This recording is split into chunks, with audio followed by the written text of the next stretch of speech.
Hi hello welcome back to Amita's kitchen lifestyle. ಸ್ನೇಹಿತರೆ, ಇವತ್ತು ನಾವು ತೆಂಗಿನಕಾಯಿ ತೊಂಡೆಕಾಯಿ ಎಲ್ಲ ಹಾಕಿ ಒಂದು ರೆಸಿಪಿಯನ್ನು ಮಾಡುವ. ನೀವು ಕೂಡ ಒಂದ್ಸಲಿ ಟ್ರೈ ಮಾಡಿ. ಹಾಗೆ ವಿಡಿಯೋ ಇಷ್ಟ ಲೈಕ್ ಶೇರ್ ಕಮೆಂಟ್ ಮಾಡಿ. ಹಾಗಾದರೆ ಬನ್ನಿ ಅಮಿತಾಸ್ ಕಿಚನ್ಗೆ ಹೋಗುವ, ರೆಸಿಪಿ ನೋಡಿಕೊಂಡು ಬರುವ. ಇಲ್ಲಿ ನಾನು ತೊಂಡೆಕಾಯಿನೆಲ್ಲ ಚೆನ್ನಾಗಿ ಕ್ಲೀನ್ ಮಾಡಿ ತೊಳೆದಿಟ್ಟುಕೊಂಡಿದ್ದೇನೆ. ಇವಾಗ ಇದನ್ನು ನಾವು ಈ ತೊಟ್ಟನ್ನೆಲ್ಲ ತೆಕ್ಕೊಂಡು ಸಣ್ಣ ಸಣ್ಣ ತುಂಡಾಗಿ ಮಾಡುವ. ಒಂದೊಂದು ತೊಂಡೆಕಾಯಿಯನ್ನು ಮೂರು ಭಾಗವಾಗಿ ಮಾಡಿ ಇಟ್ಕೊಳ್ಳುವ. ಈ ರೀತಿ ಮಾಡಿ ಇಟ್ಕೊಳ್ಳೋ. ಆದಷ್ಟು ಎಳೆ ತೊಂಡೆಕಾಯಿ ಆದರೆ ತುಂಬಾನೇ ಒಳ್ಳೇದು, ಟೇಸ್ಟ್ ಚೆನ್ನಾಗಿರ್ತದೆ. ಇದಕ್ಕಿಂತ ಅಲ್ಲ, ಈ ರೆಸಿಪಿಗೆ ಅಂತ ಅಲ್ಲ, ಎಲ್ಲ ಪಲ್ಯ ಇರಲಿ ಸಾಂಬಾರಿಗಿರಲಿ ಎಲ್ಲ ಯಾವುದಕ್ಕೂ ಕೂಡ ಎಳೆ ತೊಂಡೆಕಾಯಿ ಆದರೆ ತುಂಬಾನೇ ಒಳ್ಳೇದಾಗ್ತದೆ. ಹಾಗೆ ಇದನ್ನೆಲ್ಲ ಹೀಗೆ ಕಟ್ ಮಾಡಿ ಇಟ್ಟುಕೊಳ್ಳುವ, ಮೂರು ಭಾಗ ಮಾಡಿ ಇಟ್ಟುಕೊಳ್ಳುವ.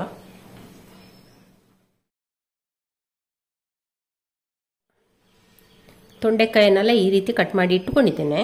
ಇನ್ನು ಇದನ್ನು ಇವಾಗ ನಾವು ಮಿಕ್ಸರ್ ಜಾರಿಗೆ ಅರ್ಧ ಟೀ ಸ್ಪೂನಷ್ಟು ಜೀರಿಗೆನ ಹಾಕಿದ್ದೇನೆ. 10 ಕಾಳು ಪೆಪ್ಪರು, ಕಾಳುಮೆಣಸು, 100 ಎಸಳು ಬೆಳ್ಳುಳ್ಳಿ, 1/4 ಟೀ ಸ್ಪೂನಷ್ಟು ಅರಶಿನ, ಇಲ್ಲೊಂದು 4 ಟೇಬಲ್ ಸ್ಪೂನಷ್ಟು ತೆಂಗಿನಕಾಯಿ ತುರಿ ಜಾಸ್ತಿ ಬೇಡ, ಸ್ವಲ್ಪ ಹಾಕಿಕೊಂಡ್ರೆ ಆಯಿತು. ಮತ್ತು ನೀವು ತಗೊಂಡ ತೊಂಡೆಕಾಯಿಯ ಕ್ವಾಂಟಿಟಿ ಮೇಲೆ ಇಲ್ಲೊಂದು 3/4 ಟೀ ಸ್ಪೂನಷ್ಟು ರೆಡ್ ಚಿಲ್ಲಿ ಪೌಡ್ರನ್ನು ಹಾಕ್ತಾ ಇದ್ದೇನೆ. ಇವಾಗ ಇದಕ್ಕೆ ನಾವು ತೊಂಡೆಕಾಯಿಯನ್ನು ಹಾಕಿಕೊಳ್ಳುವ.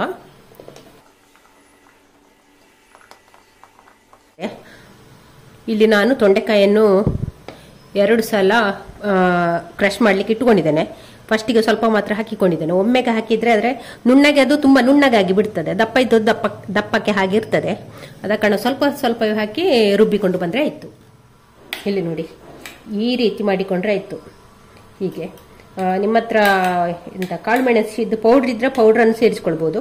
ನೋಡಿ, ಈ ರೀತಿ ಮಾಡಿಕೊಂಡ್ರೆ ಆಯಿತು. ಎಲ್ಲವನ್ನು ಕೂಡ ತುಂಬ ಜಾಸ್ತಿ ಸಣ್ಣ ಮಾಡಲಿಕ್ಕಿಲ್ಲ. ಇನ್ನೊಂದು ಬ್ಯಾಚಿಗೆ ಇದನ್ನೀಗ ಒಂದು ಪಾತ್ರೆಗೆ ಹಾಕಿಕೊಳ್ಳುವ.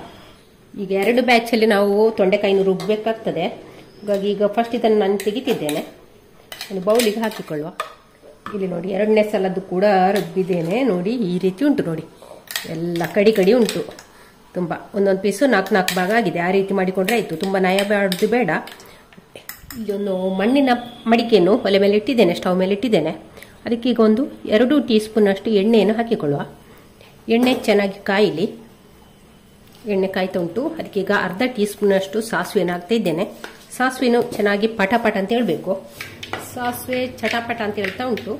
ಈಗ ನಾನು 4 ಎಸಳು ಬೆಳ್ಳುಳ್ಳಿನ ಹಾಕಿದ್ದೇನೆ. ಜಜ್ಜಿದ 4 ಎಸಳು ಬೆಳ್ಳುಳ್ಳಿ, ಹಾಗೆ 1 ಒಣಮೆಣಸು. ಯಾವುದೇ ಸುಕ್ಕ ಇರ್ಬೋದು, ಪಲ್ಯ ಇರ್ಬೋದು, ಅದಕ್ಕೆ ಒಣಮೆಣಸಿನ ಒಗ್ಗರಣೆ ಮಾಡಿದ್ರೆ ಉಂಟಲ್ಲ ತುಂಬಾನೇ ಒಳ್ಳೇದಾಗ್ತದೆ, ಟೇಸ್ಟಿಯಾಗಿರ್ತದೆ. ಹಾಗಿಲ್ಲಿ ಕರಿಬೇವನ್ನು ಕೂಡ ಹಾಕಿಕೊಳ್ಳ.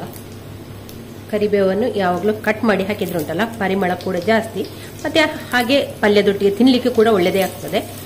ಯಾರಿಗೆಲ್ಲ ಕರಿಬೇವು ತುಂಬಾನೇ ಒಳ್ಳೆಯದು. ತೆಗೆದು ಪಕ್ಕಕ್ಕೆ ಇಡಬೇಡಿ. ಇನ್ನು ಕರಿಬೇವು ಪದಾರ್ಥದಲ್ಲೆಲ್ಲ ಸಿಕ್ಕಿದ್ರೆ ಜೊತೆಯಲ್ಲಿ ತಿಂದ್ಕೊಂಡ್ರೆ ಆಯಿತು. ಹಾಗಿಲ್ಲಿ 1 ಈರುಳ್ಳಿ, ದೊಡ್ಡ ಸೈಜಿನ 1 ಈರುಳ್ಳಿಯನ್ನು ಈಗ ಚಿಕ್ಕದಾಗಿ ಕಟ್ ಮಾಡಿ ಇಟ್ಟುಕೊಂಡಿದ್ದೇನೆ. ಅದನ್ನೀಗ ಇದಕ್ಕೆ ಸೇರಿಸಿಕೊಳ್ಳ. ಸೇರಿಸಿ ಒಂದು ಸ್ವಲ್ಪ ಕಲರ್ ಚೇಂಜ್ ಆಗೋ ತನಕ ಹುರ್ಕೊಂಡ್ರೆ ಆಯಿತು. ಇಲ್ಲಿ ಇವಾಗ ಜೀರಿಗೆ ಹಾಕಬೇಕು. 1/4 ಟೀ ಸ್ಪೂನಷ್ಟು ಜೀರಿಗೆನ ಹಾಕ್ತೇನೆ.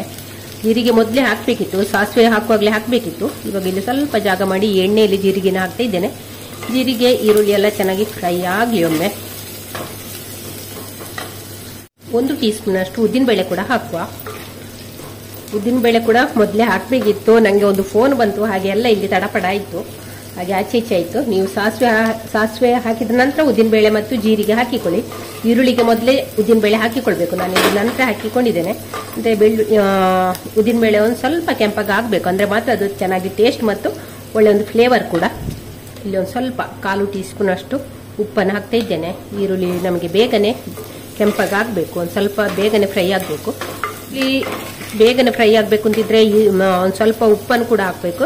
ಹಾಗೆ ಬೆಂಕಿಯನ್ನು ಕೂಡ ಹೈಯಲ್ಲಿ ಇಟ್ಟುಕೊಂಡ್ರೆ ಈ ಈರುಳ್ಳಿ ಬೇಗನೆ ಫ್ರೈ ಆಗ್ತದೆ. ನೀವು ಗೀ ರೈಸ್ ಎಲ್ಲ ಮಾಡೋ ಉಂಟಲ್ಲ, ಉಪ್ಪನ್ನು ಹಾಕಿ ಬೆಂಕಿಯನ್ನು ಹೈಯಲ್ಲಿಟ್ಟು ಈರುಳ್ಳಿಯನ್ನು ಫ್ರೈ ಮಾಡಿ, ಬೇಗನೆ ಫ್ರೈ ಆಗ್ತದೆ, ಬೇಗನೆ ಕೆಂಪಾಗಿ ಆಗ್ತದೆ. ಇವಾಗ ಇಲ್ಲಿ ಈರುಳ್ಳಿ ಕೂಡ ಕೆಂಪಾಗಾಯಿತು, ಹಾಕಿದ ಉದ್ದಿನಬೇಳೆ ಕೂಡ ಕೆಂಪಾಗಾಯಿತು. ಇವಾಗ ಇಲ್ಲಿ ಒಂದು ಸ್ವಲ್ಪ ಇಂಗನ್ನು ಹಾಕುವ.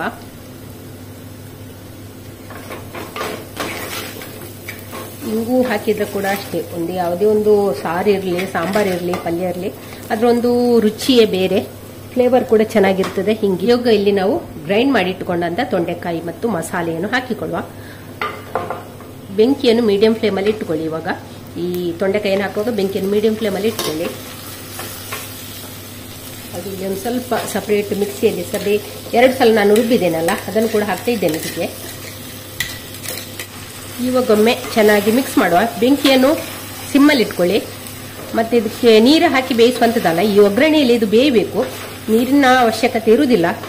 ಹಾಗೆ ನಾವು ಇದು ಜಜ್ಜಿದ ಕಾರಣ, ತೊಂಡೆಕಾಯಿಯನ್ನು ತುಂಬ ಕ್ರಷ್ ಮಾಡಿದ ಕಾರಣ ನೀರು ಕೂಡ ಜಾಸ್ತಿ ಬೇಡ ಇದಕ್ಕೆ, ಈ ನೀರಿನಲ್ಲೇ ಬೇಯ್ತದೆ.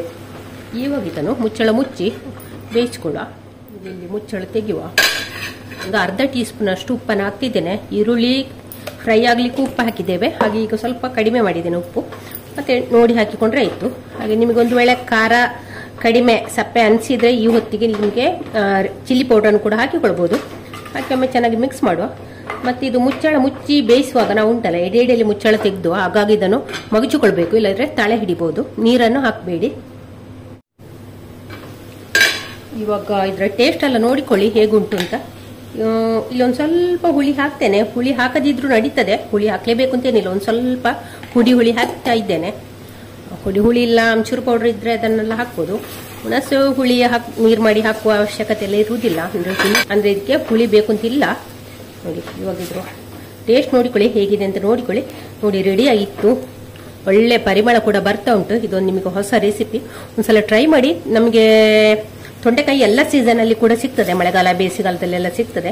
ಮಳೆಗಾಲ ಒಂದು ಸ್ವಲ್ಪ ಕಡಿಮೆ ಅಂದ್ರೂ ತರಕಾರಿ ಅಂಗಡಿಗಳಲ್ಲಿ ತೊಂಡೆಕಾಯಿ ಇದ್ದೇ ಇರ್ತದೆ. ನೀವು ಕೂಡ ಒಂದ್ಸಲ ಟ್ರೈ ಮಾಡಿ, ತುಂಬಾನೇ ಸೊಗಸಾಗಿ ಒಳ್ಳೇದಾಗ್ತದೆ. ಇದು ನಮಗೆ ಚಪಾತಿ ಪೂರಿಗೂ ತಿನ್ಬೋದು, ರೊಟ್ಟಿಗೂ ತಿನ್ಬೋದು, ದೋಸೆಗೂ ತಿನ್ಬೋದು, ಊಟದ ಜೊತೆ ಸೈಡ್ ಡಿಶ್ ಆಗಿ ತಿನ್ಬೋದು. ತುಂಬಾನೇ ಒಳ್ಳೆಯದ, ಅದ್ಭುತವಾದ, ಆರೋಗ್ಯದಾಯಕವಾದ ಒಂದು ರೆಸಿಪಿ. ಶುಗರ್ನವರಿಗೆಲ್ಲ ತುಂಬಾನೇ ಒಳ್ಳೆಯದು ತೊಂಡೆಕಾಯಿ. ಇವಾಗ ನಾವು ಕೊನೆಯ ಹಂತದಲ್ಲಿ ಒಂದು ಸ್ವಲ್ಪ ಕೊತ್ತಂಬರಿ ಸೊಪ್ಪು ನಿಮ್ಮ ಹತ್ರ ಇದ್ರೆ ಮಾತ್ರ ಹಾಕಬೇಕು ಅಂತ ಏನಿಲ್ಲ.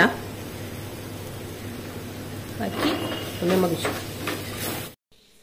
ನೋಡಿ ಸ್ನೇಹಿತರೆ, ನಮ್ಮ ಸೊಗಸಾದ ತೊಂಡೆಕಾಯಿ ಬುರ್ಜಿ ರೆಡಿ ಆಯಿತು. ಸ್ಟವ್ ಆಫ್ ಮಾಡ್ತಾ ಇದ್ದೇನೆ.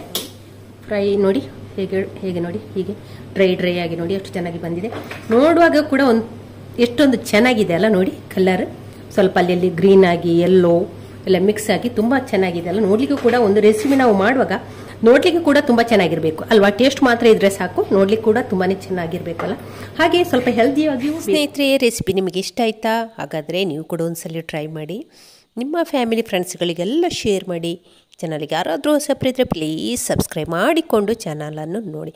ನಾಳಿನ ಹೊಸ ವಿಡಿಯೋ ಅಥವಾ ವ್ಲಾಗ್ ಅಂದಿಸಿಕೊಳ್ಳೋಣ. ಅಲ್ಲಿವರೆಗೆ take care, bye bye. Thank you ಸ್ನೇಹಿತರೆ.